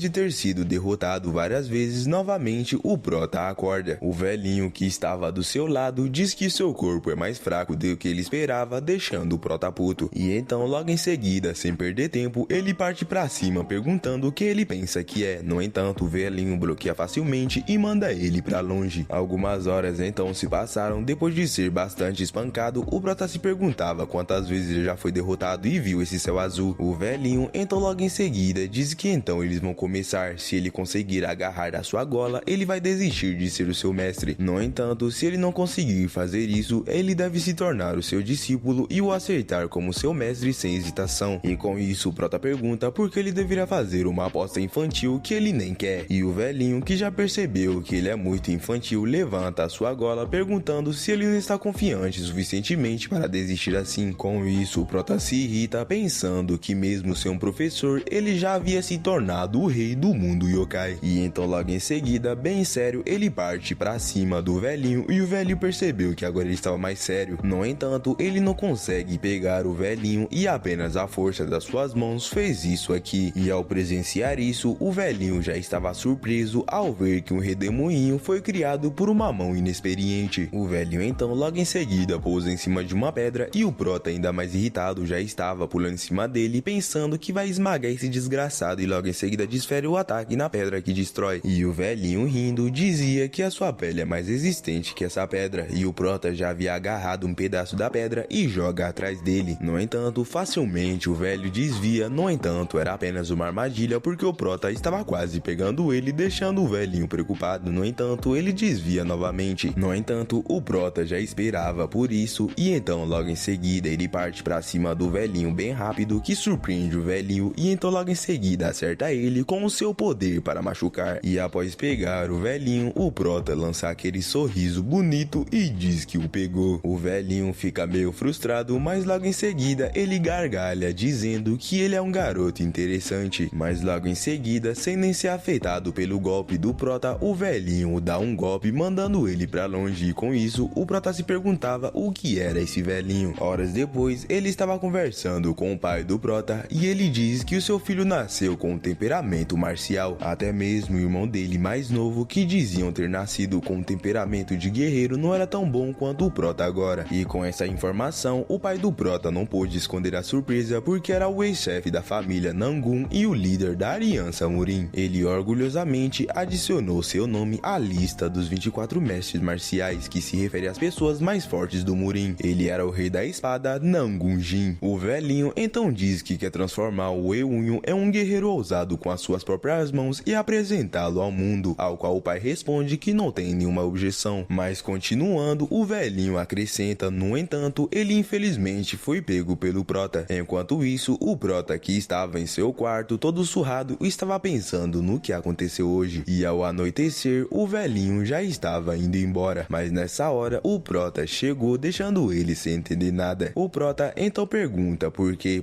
foi que o seu golpe não funcionou, e sem nem mesmo dar tempo pro velhinho esperar, ele diz para ele ensinar que ele quer aprender tudo. Ele então logo em seguida se ajoelha e chama o velhinho de mestre, mas para deixar o Prota puto, ele diz que agora foi ele que não gostou. Dias depois, o Prota se lembra de ter pedido informação para o Sr. Zhang e o Zhang simplesmente o explica que aquele velhinho é um grande artista marcial, o Sr. Nambu Xiang. E no fim, ele diz que vai ser uma honra para o Prota ter ele como seu mestre. E então, voltando para os dias atuais, o Prota pensava que honra é o caramba, ele nem teve que mostrar respeito diante do Tathagata, mas um grande rei como ele tem que se curvar diante desse velhinho. Ele sempre vai ser motivo de chacota dos yokai se essa notícia chegar ao reino yokai, mas de qualquer jeito ele deixa pra lá porque ele não tá em posição de pensar isso agora, então vai curvando, chamando ele de mestre fião. 2 anos então se passaram e o Prota estava enfrentando o velhinho de igual para igual e logo em seguida eles começaram a ativar os seus poderes e então os dois desferam um ataque um no peito do outro. O velhinho saiu assim e o Prota saiu como se fosse nada. O Xion então pergunta pro Prota se ele está querendo matar o seu professor. Ele disse para ele não exagerar, ao qual o Prota diz em resposta que foi ele que começou dizendo que eles iriam até o fim dessa vez. Chamando ele de desgraçado, o velhinho dizia que o seu kit defensivo foi demais, ele devia só olhar para a sua mão. Minutos depois, eles param de treinar e parece que o treinamento do Prota estava chegando ao fim ou até mesmo já chegou. O velhinho dizia que não pode mais lutar com o Prota, ao qual o Prota responde sem papas na língua, dizendo que é porque ele ficou velho. E o velhinho então diz para ele que ele continua desagradável como sempre e essa espada que ele trouxe acabou de ficar sem vontade, mas logo em seguida jogando a espada para ele diz tanto faz para ele pegar isso e desaparecer. O velhinho explica que estranhamente ele tem estado constantemente esbarrando em seus pés sem conseguir encontrar o seu dono. O Prota então prestes a testar ele pergunta se ele pode devolvê-lo se não gostar, ao qual ele responde que pode apenas jogá-lo fora. O Prota logo em seguida desembaina a espada e então logo em seguida começa a fazer muitos movimentos. Enquanto o velhinho via como que o Prota manejava a espada, percebeu que ele já atingiu o ponto ponto Zenith, que é um ponto mais alto de um cultivo ou algo. Nesse nível, o Prota pode conter um Ki ainda mais forte e concentrado dentro da espada, superando o Ki da espada, força da espada. Mesmo ele, foi só depois que seu cabelo ficou branco que ele alcançou a força da espada, mas para o Prota foi só 2 anos depois de segurar uma espada. Esse garoto realmente pode se tornar um verdadeiro monstro, e logo depois de cortar a pedra, o Prota diz que essa espada felizmente é boa, e então logo em seguida, o velhinho diz que sabe o quão forte o Prota é. Ele alcançou o seu Zenith e aprendeu a esgrima do clã Nanbun, o melhor clã de esgrima. Isso não é nada menos que a suprema técnica da espada do clã, técnica da espada do céu sem limites. Agora ele é forte o suficiente para derrotar facilmente os anciões de grandes facções. O Prota, então bem de boa e sem mudar a cara, diz que entende, e com isso o velhinho diz que ele não parece estar muito feliz, e antes mesmo do velhinho terminar de falar sua frase, o Prota diz que ele não quer ficar mais forte dessa maneira. Ele diz que não quer mais ficar restrito a nenhuma técnica, e com isso ele pergunta como assim. O Prota então diz: a esgrima de Nanbun é a esgrima mais forte existente, essa também é a razão pela qual estou ficando mais forte, mas a esgrima de Nanbun, que até eu sem dúvida considerava excelente, em algum momento senti que estava me restringindo de exceder o meu poder adequadamente. O mestre então, ainda sem entender nada, pergunta ao desgraçado o que é que ele quer dizer com isso. O Prota então achou mais simples mostrar do que dizer, então logo em seguida ele começa a puxar a sua espada com os olhos brilhantes e logo em seguida coloca a espada na frente da árvore que faz um buraco, e logo em seguida, sem nem dar tempo para o velhinho processar, ele gira a sua espada e com isso a árvore foi feita em pedaços. A força que ele excedeu simplesmente estava acabando com toda a árvore, fazendo um belo estrago, deixando o velhinho sem entender nada, mas o Prota ainda não tinha terminado. Ele então logo em seguida desfere mais um ataque que causa uma explosão gigante, e então logo depois ele guarda a sua espada e simplesmente vemos que o Saitama tem um filho. Ao ver o poder desse garoto, o velhinho percebeu que nem Zenith, que nem força da espada, esse mundo não podia ser explicado por nada assim. Era tanto vazio quanto ao mesmo tempo a essência das artes marciais em si. O velhinho então logo em seguida pergunta quando foi que ele fez isso, e surpreendentemente o Prota simplesmente responde que começou agora. O velhinho então diz para o Prota que sabia que o superaria, mas não esperava que fosse tanto assim e tão rápido, e o Prota simplesmente responde com um sorriso: tudo bem, agora você sabe. O velhinho então pergunta se essa técnica já está completa, ao qual o Prota responde que ainda está incompleta. O Sheong então logo em seguida diz ao Prota que a força que ele exerce, ele quer ver até onde vai. Ele diz que vai ajudar o Prota, deve haver alguma coisa que ele pode ajudar com todo o seu conhecimento pelo vasto mundo. O Prota então diz que ele se sentiria humilhado se não tivesse nada para ajudar, e com isso o maluco ficou puto querendo matar ele. Alguns minutos depois então, enquanto o mestre subia a montanha com o Prota, ele falava como as artes marciais foram aprimoradas, e ao falar os nomes, o Prota acabou se lembrando de uns nomes que foi aqueles tolos que ele enfrentou no passado, e consequentemente com isso ele acabou se lembrando dela. Ele se pergunta se aquela criança está de boa com seu irmão após a morte. O velho uma hora diz para o Prota que se ele estivesse naquela época daqueles caras, ele teria entrado em um confronto para ser uma das pessoas mais fortes da história. E já que o Prota apenas ria, ele apenas vira bem puto perguntando por que ele está rindo tanto. Mas de qualquer jeito, ele sabe do fato de ser o mais forte da história, é provavelmente engraçado para o Prota. Alguns meses depois, enquanto eles estavam se preparando para a luta, o Prota pensava que no início ele segurou a espada em forma de ser o mais forte, mas agora a própria espada se tornou o seu propósito. Os seus olhos estavam fechados, mas na hora que ele abre, sentiu a presença do homem, e o Prota estava prestes a passar pelo seu último teste pelo velhinho. Se preparando, o velho diz que se o Prota não conseguir bloquear essa espada, ele vai morrer ou vai ficar aleijado pelo resto da vida, e se isso acontecer, ele será estigmatizado como um professor que matou seu próprio discípulo. Em seguida então, ele pergunta para o Prota se ele estava pronto, e na hora que o velhinho abre os olhos, o moleque é pica. Em seguida então, ele parte para cima do Prota com tudo, e então enquanto ele se preparava para desferir o golpe, ele dizia que tudo que ele aprendeu na sua vida vai botar tudo nesse golpe. Em seguida então, ele desfere o golpe num homem que estava com os olhos brilhantes, e simplesmente assim, a espada dele foi destruída pelo Prota, deixando ele completamente sem entender nada. E após o Prota ter acabado acordo com o velhinho, ele coloca sua espada de volta e então dá aquela respirada braba. Em seguida então, o velho, se tremendo todo, diz que tudo que ele acreditou, o Prota faz parecer fútil. Ele diz que a espada do Prota é arrogante. Em seguida então, ele pergunta ao Prota quantas vezes ele cortou com isso, ao qual ele responde dizendo 1000 vezes. Portanto, essa técnica estava completa, mas ainda não tinha um nome. Após isso, o velho diz que a espada do Prota é uma espada que faz até os céus tremerem de medo. Portanto, em seguida ele o nomeia como a espada destruidora do céu. E ao escutar esse nome, o Prota não parece ter odiado em nada. Já se passaram 5 anos desde que o Prota conheceu seu mestre e agarrou a espada quando completou a espada mais forte da história, a espada destruidora do céu. Horas depois, o Prota decidiu voltar para casa e demorou tanto porque ele estava tirando uma soneca. E assim que ele chega, o pai diz para ele ir à escola e pegar a sua irmã. E então, enquanto ele ia pegar a sua irmã, ele pensa que de fato ele esteve obcecado com o treino, então mal viu ela. Mas em seguida ele se pergunta desde quando que ele obedece às ordens do seu pai e se importa com a Somi. E está parecendo como se ele tivesse se tornado o verdadeiro Eunho, mas ele é o Eunho e não o Eunho morto. Ao chegar na escola, o Prota estava parado esperando pela sua irmã e ele vê uma carruagem muito luxuosa. E um homem que estava cuidando dessa carruagem vê que o Prota estava olhando, pergunta o que é que ele está olhando. Mas o Prota nem responde e apenas dá um sorriso arrogante para ele e com isso o maluco fica pé da vida. O maluco já ia em direção ao Prota e o Prota parecia que ia pegar a espada e o maluco já estava se preparando também. No entanto, o Prota apenas puxa uma placa mostrando para ele e com isso ele fica totalmente em choque. Isso porque era uma das prestigiosas famílias residentes na Capitão Cheon Ajan. E o Prota já pergunta de quem que pertence essa carruagem, mas antes do maluco poder responder, a sua irmã já vem a toda velocidade e então abraça ele. O Prota pensava que ela se parecia com a sua mãe e ela fica mais bonita à medida que perde peso. Então, fazendo o Prota esquecer até o homem, já pega o Prota pelo braço dizendo para eles voltar para casa. E enquanto isso, lá atrás, o maluco que estava sem entender nada pergunta ao seu companheiro se ele sabe que é aquele cara. E deixando ele em choque, o companheiro responde dizendo que ele é o jovem mestre de Jeonjan, se ele não pode dizer isso apenas olhando para ele. Umas horas então se passaram. No escritório do pai do Prota, ele parecia triste com uma coisa e o motivo parecia ser uma carta da família Nangun. Em seguida então, o Prota entra com a sua irmã dizendo que voltaram e eles percebem que o seu pai estava triste e então ele conta o que aconteceu. Ao anoitecer, toda a família estava indo para a família Nangun e todos pareciam tristes na carruagem. O Prota então começa a ter um flashback dele tendo uma conversa com seu mestre e o Prota diz que quer ter uma vida normal. O mestre demonstra surpresa, mas ele diz que de fato é um caminho difícil e bom para o mais forte tomar. Ele diz que está curioso para saber qual caminho o Prota vai seguir, mas agora ele acha que não tem muito tempo. E já que o Prota diz que é verdade, ele fica puto. O mestre então diz para ele não derramar muito sangue, mesmo que seja necessário derramar sangue, ele deve tentar evitá-lo ao máximo. Nessa hora, o Prota diz que ter vida normal parece ser isso. Em sua mente, o mestre do Prota pensava que só espera que sangue ou demônio não fiquem com o apelido dele. E então em seguida ele diz que os 5 anos passados com o Prota parecem ter passados como chuva. O Prota, que parecia mesmo desanimado, pensava que quando os humanos morrem eles vão para o submundo, é como mais o verdadeiro começo que o fim. No dia seguinte, ou alguns dias se passaram, eles não esclarecem nada nessa miséria. A família do Prota finalmente chega à família Nangun e do jeito que os homens reagem, parece que os guardas da família Cheon Rajan são picas. Em seguida então, o guarda celestial anuncia a entrada do pai do Prota e seus filhos, e o líder do clã Nangun já se prontifica para receber ele. O Prota, ao ver isso, já estava um pouco surpreso, porque quando se trata de uma família tão famosa, ele ouviu dizer que o distrito comercial será descartado como apenas uma família de comerciantes. Mas no caso do seu pai, o homem simplesmente saiu correndo para o cumprimentar, igual aquele cara que ele conheceu na academia, que aquele bastardo tinha muito medo do poder financeiro do seu pai. O pai do Prota em seguida então diz que seu mestre faleceu, então deixou tudo de lado, e com isso os dois moleques lá atrás ficaram surpresos. Em seguida então ele apresenta o Prota e a sua filha. Em seguida a Somi cumprimenta ele e ao olhar para o Prota ele diz que ouviu que seu tio o ensinou artes marciais, ao qual o Prota responde dizendo que ele só aprendeu um pouco sobre artes marciais de Nangun. Os homens já ficaram totalmente em choque, se perguntando como que um forasteiro poderia aprender isso, e nessa hora o chefe da família já manda eles ficarem em silêncio. Ele pergunta como que eles ousam mostrar desrespeito respeito na frente dos convidados de honra. Ele então dá mais uma encarada para o prota e o prota estava com a mesma expressão de bunda de sempre. Em seguida então, o chefe da família pede desculpa por seus homens. Em seguida então, eles decidem entrar. Enquanto isso, em um lugar perto do clã Nangun, um moleque estava cheirando todo lugar da floresta e ele diz que tem um cheiro de yokai. Mudando de cena, de volta para dentro do clã Nangun, o prota e sua irmã estavam prestando respeito ao mestre dele. Em seguida então vemos que estava muito lotado ali, isso porque estava presente as 9 facções dos 5 grandes clãs e até mesmo forças externas e pessoas das seitas vieram. O pai deles em seguida decide se separar deles e o prota diz que vai dar uma volta. Alguns minutos depois muda para um jovem mestre que estava bebendo, dizendo que estava ficando louco. Ele estava cansado de ir a esses funerais chatos e sombrios e os seus companheiros diziam que se eles tivessem uma mulher seria muito melhor. E nessa hora mesmo, com 300 mulheres ali, ele vê a irmã do prota e então em seguida ele lança um sorriso dizendo que ela vai ser sua e em vez de ir nela dizer um oi como você tá, ele já foi agarrando a mão dela. A irmã do prota já estava perguntando o que há de errado com ele, assustada, e então um maluco apertando a mão dela diz para não fazer ele parecer o vilão. E então nessa hora de repente atrás dele, o prota já chama ele de besta no cio, perguntando como ele ousa correr selvagem em uma casa de luto. Já que a Somi chama ele de irmão, o homem parece ter o reconhecido, perguntando se ele é o dono da espada celestial. E o prota, em resposta bem arrogante, diz que ele está procurando problemas ao fazer essa pergunta. O jovem mestre, que parecia estar bem confiante por causa da força da sua família, já se apresenta dizendo que ele é Panjayak, o filho mais velho do Paenga. Ele diz que só queria conversar com a Somi um pouco, e mesmo que o prota tenha entendido mal a reação exagerada da sua irmã, ele não consegue acreditar que ele de repente menciona uma besta no cio e o assediou. E então, bem arrogante, ele diz que acha que o prota devia pedir desculpa para ele. E os seus amiguinhos lá atrás já estavam dizendo que isso era divertido e que o prota estava fudido. No entanto, o prota apenas lança um sorriso debochado e diz que se ele não quer ser humilhado na frente dessas pessoas, ele deve pedir desculpa à sua irmã de maneira educada e silenciosa. O maluco nessa hora fica irritadaço, dizendo: olha isso, um mero comerciante com dinheirinho nas costas pensa que é invencível. E o prota, já provocando ele mais ainda, diz: olha essa ferinha furiosa. O Paenga nessa hora já foi levantando a mão para desferir o golpe no prota, dizendo que esse bastardo acha que pode se safar apenas com a boca. E nessa hora a Somi, que parece não ter entendido a força do seu irmão, já vira a cara. No entanto, o prota desvia facilmente e o maluco diz que ele aprendeu uns truquezinhos. E então em seguida o prota já dá uma rasteira nele que o faz cair facilmente. E então em seguida, segurando a sua perna, o prota torce, dizendo que ele aprendeu isso. E enquanto o Paenga estava gritando de dor, os outros malucos já chamavam o prota desgraçado, já se preparando para partir para cima. E a Somi já ficou totalmente sem entender nada do que está acontecendo. Em seguida então, os amiguinhos já foi partindo para cima do prota. No entanto, o prota desvia facilmente dos golpes deles. E então toma chute na cara, toma chute na cara também, e o prota mandou os dois para trás. E o Paenga, não sei se ele acha que ainda tem uma chance, já ia se levantando, dizendo que vai matar o prota. E antes mesmo dele terminar de falar sua frase chamando o prota de filho de cachorro, o prota coloca o pé na cabeça dele, perguntando se ele está dizendo que o seu pai, o maior guerreiro do mundo, é um cachorro. Ele diz que ele recebeu conselhos do seu falecido mestre e se não fosse por isso, ele teria o dado uma lição, apertando mais ainda. E enquanto ele apertava, o maluco continuava gritando de dor e então em seguida um guarda Nangun já aparece perguntando ao prota o que ele está fazendo. Ele vê os dois outros malucos no chão, Mo Yun-Su e o seu Gyok, o chefe da família. E então, prestando atenção, ele percebe que quem o prota está pisando a cabeça é Panjayak. Em seguida então, olhando para a irmã do prota, ele pensava que esses idiotas não conseguem nem distinguir a sua posição. E o prota, que já percebe seus pensamentos, diz que parece que seu olhar sugere que ele não precisa explicar essa situação. E é apenas nessa hora que ele reconhece que era o prota que estava dando uma lição neles. O cara em seguida se apresenta como Nangun, o vice-chefe do Yeondan, responsável pelas regras do Sega. Ele diz que agora que eles assumem o controle, eles vão lidar com isso conforme as regras da Sega, então para que ele pare. E o prota, que já entende as intenções deles, diz que não pode acreditar que esses canalhas estão molestando abertamente a filha do Lorde de uma das 3 casas durante o luto, e eles estão insultando o Lorde e o seu filho. Ele então afirma que parece que as regras do clã Nangun são bastante frouxas. Ele ele diz que espera que ele não deixe passar moderadamente só porque ele é um dos 5 gerações. E o vice-chefe nessa hora parece não ter outra escolha. Enquanto isso, todos estavam surpresos ao ver que o prota derrotou esses 3. E enquanto isso, um velho que estava ali bebendo dizia que os 3 de Rus de estágio avançado foram facilmente derrotados pelo herdeiro de uma grande família de comerciantes. Então, colocando a sua bebida de volta à mesa, ele diz que está animado. Então, alguns minutos depois, o prota estava curando as feridas da sua irmã enquanto ela contava como que esse brutamonte o atacou. E então, em seguida, o velho diante já vem pedindo licença para o prota, perguntando se tem um lugar para ele. O prota, ao ver os nós que estavam em sua roupa, parece o ter reconhecido. E então, em seguida, ele diz que entre muitos olhares havia um olhar particularmente perturbador. Então, parecia que era o olhar do ancião Gaeban. Nessa hora, então, o Gae ri, dizendo que parece que levou a sua brincadeira longe demais. Ele em seguida então se apresenta como Xuan Gae e que ele ganha a vida mendigando. E ele também diz que ouviu dizer que o prota recebeu ensinamento do falecido mestre, ao qual em resposta o prota diz para ele parar de enrolar e ir direto ao ponto. Portanto, em seguida o coitado diz que embora este velho sobreviva mendigando, ele possui uma visão única para descobrir indivíduos talentosos. Ele diz que vê um grande potencial no prota e pergunta se ele está disposto a se juntar à aliança marcial. Ele diz ao prota que esse velho aqui vai colocar asas nas suas costas. A aliança marcial era a principal união de artes marciais no mundo marcial. E enquanto isso, os fofoqueiros lá atrás já havia reconhecido o Gaeban. E eles diziam que o bastardo do prota conseguiu uma grande oportunidade hoje. Aqueles escolhidos pelo ancião Gae todos seguem um caminho justo dentro da aliança marcial. Mas diferente do que eles pensavam, o prota apenas lança um sorriso e então seriamente diz que não quer. O ancião nessa hora fica totalmente em choque, dizendo que ele rejeitou isso na hora. Isso é um pouco surpreendente. Ele então pergunta ao prota qual o motivo, ao qual ele responde perguntando se ele precisa de motivo para não querer. Deixando o Gaeban sem entender nada e um pouco pé da vida, ele diz que basicamente só não está interessado. O ancião em seguida então diz que ele pode não ter interesse agora, mas ele vai ter em breve. Isso porque em breve uma grande ameaça vai se aproximar dele. Essa ameaça é o Ampain Giol, conhecido como Lorde Sanguinário Indisciplinado. É o nome que foi dado a ele na província de Rabupaingá e detém o título de 24º Lorde de Unai. Aqueles que têm conhecimento suficiente sabem que ele é um homem que enlouquece e causa estragos quando é levado ao extremo. E a pessoa que ele mais ama do que qualquer outra pessoa no mundo é o canalha miserável que o prota espancou. Portanto, ele promete proteção ao prota e então pergunta a ele o que ele acha. Ele diz que vai contatar pessoas importantes e resolver essa situação rapidinho. Mas é claro, isso se ele mostrar interesse em se juntar à aliança marcial. A irmã do prota já estava preocupada com ele, pensando que ele devia aceitar. Em resposta então, o prota apenas diz que as suas palavras desnecessárias estão deixando a sua irmã mais nova desconfortável. Então se ele não tem mais nada a dizer, então para que ele não interrompa a sua refeição. O ancião nessa hora bem puto sai dizendo que tem certeza que vão se ver novamente em breve. E após o prota fazer isso, a irmã pergunta se está tudo bem mandar-o embora sim, ao qual o prota responde dizendo para ela não se preocupar. Ele diz que nada vai acontecer, ao menos com ele. Enquanto o Gae voltava, ele se perguntava como que o prota pode ser tão confiante em sua frente. E além disso, ele não ficou com nenhum pingo de medo ao escutar aquele nome. Com um sorriso no rosto, ele se pergunta se ele já viu tal pessoa entre os jovens discípulos recentemente. Isso definitivamente não é confiança vazia em confiar nos outros, mas sim na autoconfiança genuína e da sua força. Mas de qualquer jeito, ele acha o prota irritante. Algumas horas depois, um dos representantes do jovem mestre foi até a sua cela bem puto e ele tenta dizer ao vice-chefe que não é necessário prender alguém por isso e também diz que se o mestre souber disso, ele não vai ficar quieto. Mas em resposta, o vice-chefe diz que ninguém está acima das regras do clã Nangun. Portanto, com isso, ele percebeu que isso ia dar treta. E assim que é reportado para o pai do canalha, ele ficou pé da vida. Ele pergunta como que aquelas pessoas arrogantes ousam fazer isso com seu filho. Então em seguida, bem puto, ele pede para Reion Daeju quebrar as pernas do prota. E eles bem incrédulos já perguntam se ele está falando do filho do Lorde Sheon Rajan. O Daeju diz que Sheon Rajan está envolvido em transações financeiras mutuamente benéficas com eles há gerações. Então se esse assunto piorar ainda mais, vai afetar o seu futuro relacionamento com Sheon Rajan. Mas o carinha não queria saber, ele diz que não vai ficar apenas olhando seu filho ser humilhado. E ele já estava irritado que ele já diz para deixar pra lá que ele pessoalmente vai quebrar o pescoço daquele pirralho. Nessa hora então, o Daeju se oferece para ir, já que ele não estava querendo ver o moleque morrer de graça. Ao anoitecer, enquanto o Prota estava jantando com a sua irmã, um servo informa ao Prota que seu pai disse para que eles descansem cedo, e já que a Somi e o Prota já estavam cansados, eles decidem ir para os seus quartos. Enquanto isso, o Daeju já estava em cima de um telhado observando eles, e ele não estava nem pouco feliz com o que ele teria que fazer. Ao chegarem na frente dos dormitórios, o Prota diz para a irmã entrar e descansar primeiro. Ele dá a desculpa de que ele tem que caminhar um pouco. Então em seguida, a irmã diz que está tudo bem, então ele vai embora. O Prota já havia percebido que tinha um intruso nos quartos de hóspedes. Então depois de andar bastante, no meio do nada, ele pergunta quanto tempo ele vai esperar por uma oportunidade. O Prota diz que ele intencionalmente o seguiu até este lugar isolado e deserto. É uma etiqueta adequada, pelo menos se mostrar depois de passar por problemas. O Daeju, que estava lá em cima, estava totalmente em choque, porque ele havia apagado completamente sua presença ao usar sua técnica ao extremo. E já que ele não saía, o Prota continuava dizendo que consegue ouvir sua respiração agitada daqui. O Daeju, que ainda estava incrédulo, pensava que o Prota não tinha como saber a sua presença. Ele provavelmente estava pregando uma peça. O Prota então continuava perguntando por que ele está hesitando, se ele está percebendo que está prestes a fazer algo ruim. E então, irritando ele pergunta se é porque ele não tem confiança. O Daeju pensava que isso é algo que ele não podia permitir. Então em seguida, pulando em cima do Prota prestes a atacar, ele pensava que ia fazer ele não conseguir mijar direito por meio ano. E então, enquanto ele estava partindo para cima do Prota, de repente o Prota vira a cara dizendo que ele desperdiçou seu treinamento em artes marciais. E então em seguida, deixando ele sem entender nada, o Prota já mete um chute na cara dele que ele bloqueia. Mas mesmo assim, ele é jogado na parede. E enquanto ele se levantava, o Prota pergunta para ele se ele se atreve a atacar por trás e espalhar sua intenção assassina em todas as direções. Então o que ele está tentando realizar? O Prota então diz para ele ter consideração de o atacar, parece que ele o vê como um pedaço de merda. O Daeju, irritado, em seguida parte para cima dele, chamando ele de arrogante desgraçado. E então, em seguida, usando sua técnica, dá um golpe na barriga do Prota que o manda para trás. No entanto, ele se segura e ao olhar, o Prota estava com um sorriso na cara dele. E o Prota, todo arrogante, pergunta se isso é tudo que ele tem. O Daeju em seguida recua e fica em choque porque o Prota estava usando o escudo defensivo de Ki. Ele pergunta ao Prota como que pode um moleque como ele possuir um escudo de Ki defensivo tão formidável, ao qual o Prota em resposta diz graças a um excelente professor. E então o Prota diz que se ele não tem intenção de morrer aqui, então para eles mandarem alguém mais forte. O Prota diz para ele mandar essa mensagem ao pai daquele desgraçado lascivo. O Daeju, bem irritado, manda ele calar a boca perguntando como ousa o filho de um mero comerciante. Mas antes mesmo dele terminar, o Prota já mete um golpe na barriga dele que faz ele explodir na parede. E olha só a cara do Prota de quem tá usando o mínimo do seu poder. E em seguida então, um velho aparece dizendo que passou aqui sem querer e acabou testemunhando isso. Era o Gae com um sorriso que perguntava ao Prota se ele está ferido em algum lugar. O Prota nessa hora apenas suspira e diz que nem um fio de cabelo. E o Gaejan fica puto achando que o Prota está mentindo. Em seguida então, ele direciona sua atenção no homem que estava no chão dizendo que ele é experiente, mas quem é ele? No entanto, em seguida ele fica totalmente em choque porque ele o reconheceu como o Helpion Daeju. O Prota nessa hora, ao ver a reação dele, pergunta se ele o conhece, ao qual Gae responde dizendo que ele é um mestre excepcional de artes marciais que lidera o clã de força de elite Rabupenga chamado Helpion. E o Prota, irritando ele, apenas diz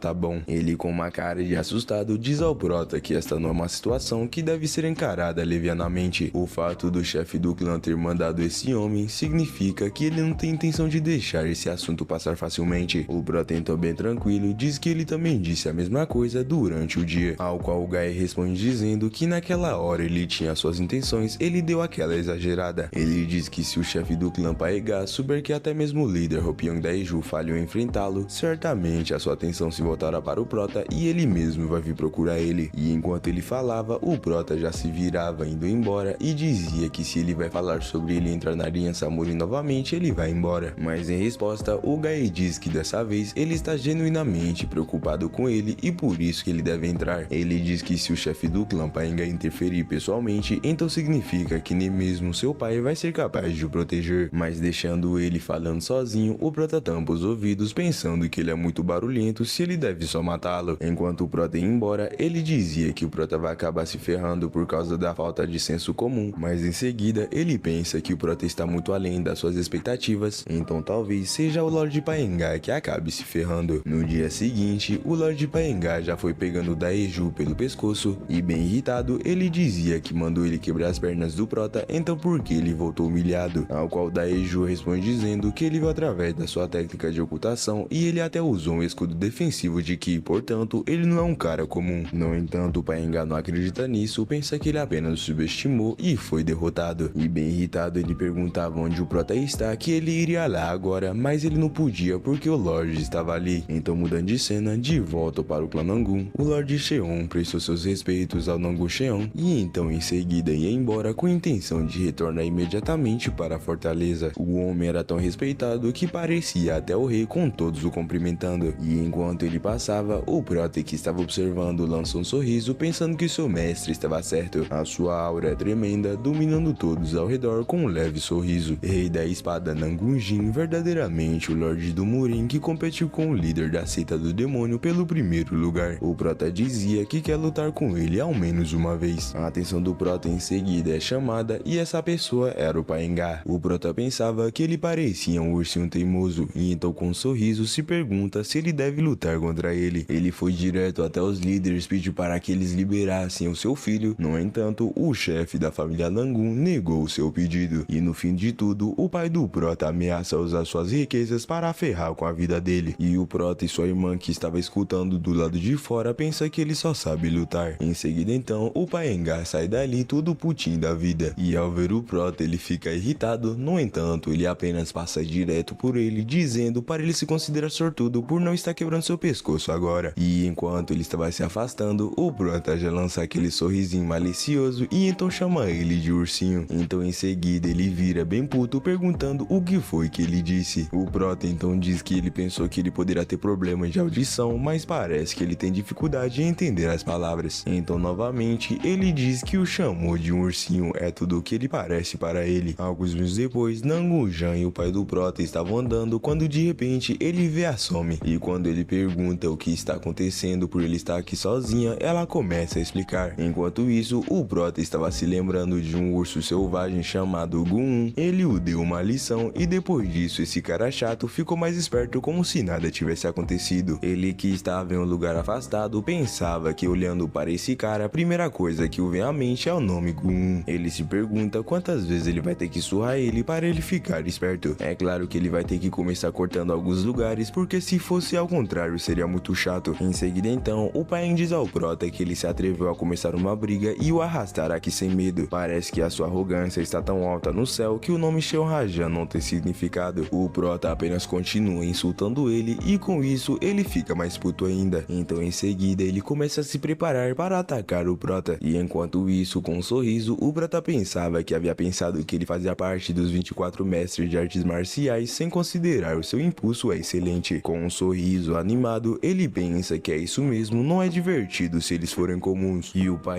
continuava dizendo que ele planejava aliviar a sua raiva quebrando as suas duas pernas, mas agora ele sabe que não vai ser suficiente. E o Prota em resposta apenas continua provocando ele, portanto logo em seguida ele parte para cima do Prota com tudo. Ao desferir o ataque, o Prota desvia facilmente e então com isso ele fica puto. Ele diz que não é nada mal para um jovem e então se preparando novamente diz que ele deve ter recebido um treinamento adequado do seu mestre. E então desfere um ataque no Prota acertando, só que não, o Prota apenas bloqueou, deixando ele totalmente sem entender nada. O Prota então diz com que ele acha que ele aprendeu artes marciais para ele achar que vai acabar assim. O pai em seguida então prepara a sua outra mão e então desfere o ataque no Prota, que desvia, mas ele rapidamente já parte para cima do Prota enquanto ele caía. E então o Prota diz que ele está fazendo muito barulho e ele está ficando tão entediado que está prestes a bocejar. O pai em seguida então já pula em cima do Prota, dizendo para ele cala a boca, e então desfere um soco que quebra todo o chão. No entanto, o Prota já estava lá atrás sem nenhum arranhão, limpando a sua roupa e debochado. Ele pergunta se ele escutou errado aqueles entre os rankings dos 24 mestres marciais. Ele ouviu dizer que todos eles são mestres excepcionais que alcançaram o ápice das artes marciais perto do limite da perfeição. Irritando o Paim pra valer, ele diz que não importa como ele olhe, ele não parece pertencer pertence a eles. O Pain se lembra de que alguns anciões estavam conversando de que ele e mais 2 estavam muito atrás dos 24 mestres marciais. Então em seguida, se irritando verdadeiramente, ele dizia que ainda é uma vida jovem preciosa que está sendo desperdiçada. Ele, concentrando seu poder, dizia para o prota que estava sendo leniente com ele, mas agora ele está procurando pela sua morte. E o prota, ainda confiante com um sorriso, diz que teria sido melhor se ele tivesse mostrado isso antes. Em seguida então, se preparando para atacar, usando determinação indomável, postura de harmonia, o maluco simplesmente saiu do Dragon Ball e então começa a soltar um monte de bola de energia, explodindo o prota para todo lado. Ele causa um belo estrago que dá pra ver de longe, e enquanto ele parecia que tinha ganhado, ele pensava que artes marciais da família Paengá estão enraizadas nos militares, pois foram criadas com o fardo da facção militar sobre os ombros. Ele incorpora a determinação de uma técnica mortal de ataque supremo para matar inimigos no campo de batalha. Vendo todo o estrago que ele causou, ele chamava o prota de pobre tolo. Se ele tivesse implorado o suficiente, talvez ele poderia ter poupado a sua vida. No entanto, dentro da fumaça, ele começou a perceber uma luz que ele não estava entendendo nada. E então, deixando ele totalmente em choque, o prota estava ali brandindo a sua espada. Ele estava se perguntando como o prota sobreviveu em meio ao poder da determinação indomável que se espalhava pela chuva. Já que nenhuma das suas técnicas alcançou ele, significa que ele usou a sua espada para derrotar todas as suas técnicas. Ele então nessa hora se lembra das palavras do Daiju, e com isso ele pensa: droga, aquelas palavras de elogio não eram uma desculpa. Então isso definitivamente deve ser por causa do poder da espada. Se ele conseguiu superar a sua técnica final, então deve ser por isso. Ele se pergunta que tipo de bruxaria Nangun Cheon usou, e isso significa que o filho de um mero comerciante subiu ao ranking dos melhores artistas marciais. Em seguida então ele chama o prota de desgraçado, dizendo que ele escondeu bem as suas habilidades para o fazer baixar a guarda. Sinceramente, rapaziada, esse maluco não sabe perder não. O prota simplesmente provocou o cara pra ele usar o seu poder máximo pra massacrar ele, e o cara tá aí reclamando ainda, tá ligado? Mas o prota apenas lança aquele sorriso debochado e então diz que ele realmente é notável. Ele superou as suas expectativas, já que ele o fez sacar a espada involuntariamente devido à pressão avassaladora. E então já diz que uma vez sacado, seria desrespeitoso embanhá-lo novamente na frente do oponente. Então em seguida, se preparando, ele diz que em troca ele vai mostrar uma coisa. O Pain pensava que o prota era impressionante, porém mesmo que ele tenha alcançado o ápice das artes marciais, uma criança ainda é uma criança. E então, se preparando com tudo, ele perguntava o que ele poderia mostrar. E enquanto o prota se preparava para lançar o ataque, pensava que a dança da lâmina celestial é completada com 3 tipos diferentes de técnicas de espada. Cada um é usada com seu estilo próprio. Essa é a técnica favorita do seu mestre, a dança da lâmina celestial. O Pain em seguida então lança sua técnica contra o prota, e o prota, bem tranquilo, usa seu corte contra a nuvem, e simplesmente assim ele já havia chegado no pescoço do Pain. Ele cortou todas as técnicas do Pain e então explodiram, e ele já estava em seu pescoço. O Pain estava completamente em choque porque ele não conseguiu ver isso até o momento em que o frio da morte penetrou seu corpo. Esta espada rápida e poderosa é incomparável mesmo entre os 24 mestres. Ele acha que esta arte marcial para iniciantes atingiu o ápice da excelência. O prota em seguida então guarda sua espada, dizendo que é uma honra. Ele é a primeira pessoa além do seu mestre a testemunhar essas artes marciais. O Pain pergunta para ele por que ele não o matou, ao qual o prota em resposta diz que o seu mestre o instruiu a não matar pessoas de forma imprudente. Ele diz que é meio patético, mas fazer o que? Então, em vez de o chamar de uma pessoa má, ele prefere dizer que ele está mais perto de uma pessoa tola. O Pain dizia que preferia morrer a ser insultado por um moleque que pedia para o prota matar ele. O prota, bem debochado, já pergunta se é sério. Ele já deve saber o quão agonizante e torturante é morrer. Ele pergunta por que ele protegeu seu filho precioso, que humilhou e envergonhou a sua irmãzinha. Então, bem sério, ele diz que se ele tivesse se desculpado primeiro, não teria chegado a esse ponto. Então, chamando ele de seu ursinho, ele mete um tapa na cara dele, jogando ele pra longe. O prota então diz que essa é a consequência que seu filho, que insultou a sua irmã Somi e manchou o nome de Sheo Rajan, terá que enfrentar. Se ele não quer receber a punição por desonrar o seu pai e o insultar, além de tudo mais, é melhor ele pensar cuidadosamente sobre o verdadeiro motivo pela qual ele não o cortou. Então, alguns meses depois, ao voltar, o seu pai já estava dando uma bronca nele por ter deixado a sua irmã sozinha. Mas o prota diz que ele estava com dor de barriga e foi fazer suas necessidades, e ele falou isso pra Somi. O pai então pergunta como ele está se sentindo agora, ao qual ele responde muito bem. O pai encara para ele de um jeito que não acreditou muito nisso e o moleque tava com aquele sorriso maroto. E então em seguida, um dos guardas celestiais já dizem para ele que eles estão prontos para sair. E enquanto eles estavam indo embora, a irmã perguntava ao prota se ele realmente estava bem, ao qual ele responde com um grande sorriso de satisfeito que sim. Algumas horas depois, o líder Nangunjão foi informado de que o Paen aceitou todas as punições do filho e voltou para casa. O homem nessa hora diz que parece que o dono daquele temperamento explosivo se meteu em encrencas ao que parece. Ele deve ter se sentido encurralado por não poder fazer nada e então mudou de ideia. O homem ao seu lado então pergunta se não poderia ser outra razão pela qual ele mudou de ideia, ao qual ele pergunta o que poderia ser, ao qual ele responde dizendo que de acordo com o porteiro, o prota e ele se dirigiram juntos para a floresta. O prota retornou meia hora depois disso e ele retornou imediatamente após a partida da família Cheonrajan. O prota voltou como se nada tivesse acontecido, completamente ileso. Já o Paen parecia ter se envolvido em uma luta feroz segundo os rumores. Ele diz que parece que é inacreditável, mas e se por acaso o jovem mestre subjugou Paen e lhe ensinou uma lição? E se isso foi o motivo, ter um monstro vivendo em Cheonrajan? Nessa hora então, o Jan se lembra das palavras do Cheon dizendo que eles nunca devem provocar esse monstro. Ele havia entendido o termo monstro como um aviso para não subestimar o poder financeiro de Cheonrajan, mas agora pensando nisso, na hora do seu primeiro encontro com o prota, aquele olhar definitivamente não era o tipo comumente visto em discípulos avançados. Se for verdade que ele subjugou Lord Paengar, então em choque, ele se pergunta se o monstro de que seu pai tanto falava poderia ser o próprio jovem mestre Eunho. Enquanto isso, em algum lugar da floresta, o maluco de antes que parece o Wukong estava testando a sua sorte e não estava nada boa. Ele então tenta pegar uma folha para tirar o azar dele, mas infelizmente a folha acaba voltando para ele. Então hoje ele percebeu que mesmo que esteja apenas respirando, ele está trilhando o caminho traiçoeiro. Algumas horas ou dias se passaram já que ele não explicou nada. O prota estava deitado em seu quintal e enquanto ele via o que parecia ser o brinco do Paen, ele estava se perguntando por que ele hesitou ao cortar a orelha de Paen. Se ele fosse ainda um yokai, ele nem teria pensado duas vezes e teria dividido ele em dois. Então se levantando, ele diz que parece que ele se tornou um ser humano. Em seguida então, o Jan aparece e o prota já joga o ouro para ele, e quando o Jan pergunta o que é isso, ele diz que estava pendurado na orelha do Paen. O Jan nessa hora ficou totalmente sem entender nada. Alguns meses depois, o prota estava na feira enquanto comia e então de repente ele percebeu uma multidão aglomerado. Era o Wukong que estava testando a sorte das pessoas, quando de repente no meio disso ele começou a sentir um cheiro. Nessa hora ele ficou totalmente em choque e ao virar para o lado, de repente ele começa a gritar. Ele corre dizendo que apareceu um yokai. Enquanto todos ficaram sem entender nada, chamando ele de golpista, foram embora e apenas quem ficou foi o prota. E o prota, surpreso, estava se perguntando o que ele havia o chamado de yokai. Enquanto o Wukong corria para a floresta, ele pensava que ele sabia que isso ia acontecer. O cheiro que ele havia sentido há pouco realmente era de um yokai. E então enquanto corria, de repente um galho foi lançado entre as suas pernas e então ele cai. O prota já estava aparecendo atrás dele, aterrorizando ele, dizendo que ele correu muito. O Wukong rapidamente se levanta, chamando o prota de yokai e então pega um talismã jogando nele. O Wukong, tão bem feliz, diz que agora ele não deve nem estar conseguindo se mexer. No entanto, para a decepção dele, o prota já foi mexendo o braço, dizendo que ele consegue se mexer. Então a solução que o Wukong achou foi jogar um monte de talismã em cima dele. E enquanto isso, o prota fica com essa cara de bosta, devia estar pensando que esse maluco é chato. Então logo em seguida, ele tira todos os talismãs de cima dele. Em seguida então, o prota agarra ele, perguntando se ele por acaso quer conversar um pouco com ele. Minutos depois, o prota pensava que ele conheceu o Tathagata e ele o permitiu viver uma vida humana longe de um yokai. Ele é um humano e não um yokai. No entanto, aquele punk adivinho de cabelo bagunçado o vê como um yokai e não como um humano. Não tem como o Tathagata ter cometido algum erro, então o moleque deve ser especial. O prota em seguida então pergunta para ele o que diabos faz ele pensar que ele é um yokai, ao qual o moleque responde para ele dizendo que porque ele é um yokai não importa como ele olhe. Embora o prota possa enganar os outros, ele não pode enganar aos seus olhos. E então em seguida, deixando o prota com cara de bunda, ele joga mais um talismã. E com isso então em seguida o prota já foi batendo nele com os tapas, dizendo que ele já disse que ele não é um yokai. Então alguns meses depois, ele finalmente começa a acreditar, perguntando ao prota se ele realmente realmente não é um yokai. O prota queria saber porque ele tem tanta certeza que ele é um yokai, ao qual o moleque responde dizendo que foram seus sentidos que até seu mestre reconheceu e nunca esteve errado. Portanto, o prota pergunta por que foi que o talismã não funcionou nele, e então com isso ele desiste e então pergunta ao prota se ele não é mesmo um yokai, ao qual o prota em resposta pergunta quantas vezes ele tem que dizer que não. Ele então pega suas coisas dizendo entendido e então tenta meter o pé, mas nessa hora o prota agarra ele. O prota pergunta como ele ousa tratar uma pessoa normal como um yokai e depois fugir, ao qual o Wukong responde perguntando o que ele quer dizer com fugir, se ele não pode deixar isso de lado. O prota em resposta diz que ele acha que ele também sabe ler os espíritos celestiais. Nessa hora então o Wukong fica em choque perguntando ao prota como que ele sabe se ele consegue ler espíritos celestiais ou não. Então em seguida, jogando ele para trás, o prota diz que vai chamar isso de seu sentido também. Então em seguida o prota se apresenta dizendo seu nome e pergunta qual o seu, ao qual ele responde dizendo que é Li Yang e a gente vai continuar chamando ele de Wukong. Logo depois então, o prota diz para ele seguir ele, já que ele deve ter gastado toda a sua energia e deve estar com fome. Ao chegar na frente da casa do prota, Xion Rajan, um maluco, já dizia para o prota não entrar nesse lugar, mas para a total surpresa dele, deixando ele sem entender nada, os malucos chamam ele de jovem mestre, e enquanto o prota dizia para ele entrar, ele estava completamente petrificado sem entender nada. Ao entrar e servir a comida para ele, o prota viu que ele estava tão feliz que diz que ele até não tem nenhuma objeção com comida de yokai. Depois de um tempo, o pai do prota aparece cumprimentando o amigo novo do prota, e então ele diz para o prota que eles precisam conversar. Ao chegar do lado de fora, ele pergunta ao prota que negócios que ele tinha com o ancião chefe do clã Nangun, ao qual o prota em resposta diz que ele o dispensou rudemente pelo único motivo de ser um mestre marcial. Então ele deu ao ancião chefe uma resposta diferente da esperada, e enquanto eles conversavam, o Wukong estava escutando, se perguntando se for o ancião chefe é um ancião chefe da Aliança das Artes Marciais. E em seguida então, o pai do prota se lembra de alguma coisa, dizendo que o prota vai ter que vir com ele na missão de escolta dessa vez. Com isso, o prota ficou totalmente sem entender nada, se perguntando se ele está falando sobre a missão de escolta para a facção Xamã. O prota, que não parecia muito feliz com essa decisão, perguntando ao pai por que se tem muita gente que podia ir com ele, ao qual o pai em resposta diz para ele pensar nisso como uma experiência social. O prota dizia que não quer, se fosse qualquer outro lugar ele não ligaria, mas facção Xamã é diferente. E o pai, sem esperar ele terminar sua frase, apenas olha para ele assim, e com isso ele desiste, dizendo que ele vai. Em seguida então, o Wukong já vem todo animado perguntando se ele disse uma missão de escolta para a facção Xamã, e o prota com uma cara de puto pergunta o que o deixa tão animado, ao qual ele em resposta diz ao prota que vai o seguir na missão de escolta, e com isso o prota ficou totalmente sem entender nada. E então, horas depois, enquanto eles iam para lá, o Wukong explicava um monte de coisa para o prota sobre o clã Xamã que ele já sabia, e ele estava puto exatamente por isso. Ele se lembra de quando estava cumprindo seu castigo para ser um humano, e os seres superiores adorados pelos xamãs estavam zombando dele, dizem que seria mais fácil varrer com tantas caudas do que como vassoura. Então o prota não consegue parar de pensar em todos aqueles malditos imortais no céu que não morreriam mesmo se ele os rasgasse. Poucas horas depois, enquanto eles estavam no meio do caminho, o prota percebe algumas presenças. Então em seguida, falando com o guarda da família, o Jean Piodô, ele diz que além daquelas árvores, há pessoas que estão observando e seguindo a sua carruagem. No início eram apenas 3 ou 4 pessoas, então ele não se importou, mas agora tem cerca de 25 deles. O Piodô já foi explicando para o prota que eles devem ser do grupo Azo dos 10 bandidos, e já que o prota não sabia do que ele estava falando, ele já explica que eles já pagaram pedágio, então talvez eles só voltaram para verificar se estava tudo bem. Portanto, o jovem mestre não deve se preocupar. O prota diz ok, mas ele parecia com o olhar de que não acreditava muito nisso pela ação deles. Alguns minutos depois então, o bandido estava em frente à sua carruagem, e então o Piodô já foi até o bandido perguntando se ele é do grupo Azo. Ele explica que eles são de Xeoajan e eles já pagaram o pedágio, então pede para que ele libere o caminho. O bandido nessa hora, com um sorriso gigante, diz que é verdade, mas infelizmente o pedágio aumentou um pouco. O Piodô nessa hora já ficou totalmente sem entender nada, e nessa hora os bandidos já saíram da floresta cercando todo o Xeoajan. O bandido já diz ao prota que ele deve ter um bom dinheiro aí, então ele pode pagar primeiro e ir embora depois. E na mesma hora que lá em cima o prota lança um sorriso, o Wukong finalmente acorda perguntando o que está acontecendo. O prota dizia que o fato que esses ladrões estão exigindo dinheiro de Xeoajan é engraçado, e por por cima, agora eles estão bloqueando a estrada por mais. O Piodo, sem nenhuma opção, já pergunta por que ele não nos dá alguns centavos e pede para eles abrirem um caminho. Mas deixando ele sem entender nada, o Prota já pergunta se ele está louco. O Prota diz que ele está com nojo do que eles estão fazendo e agora ele quer cobrar todos os pedágios que eles já pagaram. Mas o Piodo, em resposta, diz ao Prota que a sua segurança é sua prioridade e eles podem resolver isso depois. Sem falar nada, o Prota desce e então em seguida pede dinheiro suficiente para satisfazer esses bandidos. Ele entrega 150 yuan para o Prota, então o Prota diz que vai seguir eles em breve para eles continuarem com a viagem sozinhos. E o Prota já diz que sua segurança é a prioridade, ele não precisa se preocupar, eles não podem fazer nada com ele, o jovem mestre de Sheon Rajan. O Prota já foi até o bandido Aso e diz que aqui tem 150 yuan. E pela reação do bandido, ele gostou muito do dinheiro. E então, fazendo o que o Prota pede, eles deixam a carruagem passar primeiro. E enquanto isso, o Wukong parecia meio apreensivo ao deixar o Prota pra trás sozinho. E logo depois deles irem embora, o bandido já vem pedindo seu dinheiro. Todos estavam bem felizes, mas o Prota, com um sorriso malicioso, diz que ele não vai entregar o dinheiro. O bandido já diz para o Prota que se ele não entregar esse dinheiro, eles não vão poder mais usar essa rota. Ele não vai perder só o que ele está segurando agora, mas centenas ou milhares de vezes mais. Então, com um belo sorriso, ele diz para o Prota dar isso logo. Para ele não faz sentido ficar com o dinheiro. O Prota nessa hora então rindo, diz que ele é muito bom manipulando as palavras. Ele quase caiu nessa e entregou o dinheiro. O Prota então, com aquele sorriso de que vai fazer maldade, diz que o motivo pela qual ele não pode lhe dar o dinheiro é simples. Se ele os der o dinheiro e ele negar recebê-lo, eles vão estar em grandes apuros. O Prota então, na maior tranquilidade, diz para que ele o guie até a base do clã Aso. O Prota diz ao bandidinho que ele vai pessoalmente dar esse dinheiro ao líder do clã Aso. O Prota pensava que isso iria acabar aqui. Ele iria recuperar todo o dinheiro que eles extorquiram de Sheon Rajan usando o pedágio como desculpa. Mas o bandido, que é esperto, diz que não vai dar. Infelizmente, o mestre do clã Aso saiu da cidade para negócios. Isso vai levar alguns dias, mas ele pergunta se estaria tudo bem se ele esperasse em um lugar tão humilde. Ele diz que mesmo que demore alguns dias, ele não deve se preocupar, que não vai negar que ele recebeu. Ele vai segurá-lo e guardá-lo com cuidado até que o líder retorne. O Prota, então, abrindo um saco de moeda, diz que se for alguns dias não tem como evitar, ele simplesmente não pode perder tanto tempo assim. O Prota, então, tirando o dinheiro do saco, diz que mesmo que ele entregue o dinheiro, ele acha que nenhum deles consegue tirar 5 Nian dos 150 Nian. O Prota, então, em seguida, pega uma moeda em mãos e então, com um simples gesto, o Prota lança uma moeda assim até ele, atingindo seu machado, jogando ele para longe. O bandido ficou totalmente em choque, sem entender nada, e ainda mais em choque quando viu que a moeda penetrou seu machado como se fosse nada. E o Prota, já deixando ele mais em choque, já dizia: ops, eu entreguei para a pessoa errada. Então, com a moeda em mãos, ele diz que dessa vez vai entregar corretamente. E então, novamente, ele joga a moeda, só que dessa vez na orelha dele, fazendo ele chorar de dor. E o Prota dizia com todo o cinismo do mundo: oh meu Deus, por que você não está pegando de novo? Em seguida então, todos já foram partindo pra cima do Prota e ele simplesmente puxou várias moedas e todos eles pararam. E o Prota já pergunta por que eles estão parando quando ele está os oferecendo dinheiro. Ele diz que qualquer um pode pegar, então para que eles venham receber. E enquanto isso, o bandido charlatão que havia presenciado o que aconteceu com seu machado se perguntava que tipo de criatura monstruosa o Prota é. Então em seguida, ele decide recuar com o rabo entre as pernas. E o Prota em seguida já fica desanimado, se perguntando o que está acontecendo. Ele estava só tentando se divertir. Em seguida então, o monstro Wukong, que havia voltado tirando a moeda no chão, ficou totalmente sem entender nada ao ver sangue na moeda. E o Prota em seguida vê ele sem entender nada, se perguntando por que ele está voltando e causando comoção. O Wukong em seguida vai até o Prota perguntando por que esta moeda está encharcada de sangue, se eles estão bem. Ao qual o Prota em resposta diz que ele consegue ver por si mesmo que ele está bem. Mas o Wukong diz que ele perguntou sobre os bandidos do clã Aso. Em seguida então, o Prota foi adentrar na floresta e o Wukong pergunta onde ele está indo, ao qual ele responde dizendo encontrar o líder do clã Aso. Alguns minutos depois então, vemos que os bandidos estavam curando a orelha do outro maluco e acontece que eles não têm permissão do clã para fazer isso, eles estavam conspirando. E enquanto isso, o Prota e o Wukong, que estava espiando eles, o Wukong diz para o Prota para ele fazer o seu melhor para evitar mortes desnecessárias. O Prota nessa hora pergunta para ele se ele sabe o porquê uma cobra morre no fogo. Não é porque o corpo pega fogo, mas porque é burro. Então ele diz que espera que o o líder do clã Azul seja alguém que ele possa dialogar. Então ao entardecer, os bandidos voltam para a base do clã Azul e quem estava observando tudo era o nosso Protinha. Então logo depois, os guardas viram alguém vindo e diziam que é raro ver alguém nas profundezas das montanhas. E já que o Prota não parecia estar perdido, eles em seguida foram até ele de forma ameaçadora perguntando quem é ele. Ao qual o Prota em resposta diz que ele veio porque ele tem algo para receber. Ele pergunta se seu mestre está aí dentro. E os malucos nessa hora já colocam a espada no pescoço dele, dizendo que ele está sendo muito desrespeitoso com seu mestre. Em seguida então, nem mostram o que foi que o Prota fez com ele